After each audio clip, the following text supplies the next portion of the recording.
আমার আল্লাহ বলেন, হে পৃথিবীর মানুষ, হে আমার বান্দারা, তোমরা দুনিয়ার মধ্যে গিয়েছো, আমি তোমাদেরকে দুনিয়ার মধ্যে পাঠাইলাম।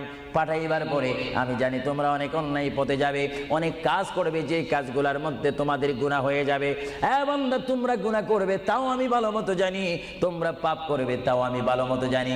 বান্দারে, পাপ করার পরে, গুনাহ করার পরে একাই কি মসজিদের মধ্যে তোমরা কেঁদেছো, রব্বানা যালামনা, বলেন রব্বানা যালামনা আনফুসানা ওয়া ইল্লাম তাগফির লানা ওয়া তুরহামনা লানাকুনান্না মিনাল খাসিরিন বলে বলে মসজিদে কেঁদেছো, আসরের নামাজ পড়ে কেঁদেছো, যোহরের নামাজ পড়ে কেঁদেছো, মাগরিবের পড়ে কেঁদেছো, এশার নামাজ পড়ে কেঁদেছো। এ বান্দা, নামাজের মুসল্লা যখন বসে যাও, আমি আল্লাহকে তোমরা বারবার বল, আল্লাহ আমার গুনাহ মাফ করে দাও। তারপরও আমি তোমাদের গুনাহ মাফ করে নেই। তারপরও তোমরা নিশি রাত্রে, মানুষ যখন ঘুমে যায়, তোমার বিবি যখন ঘুম যায়, তোমার ছেলে যখন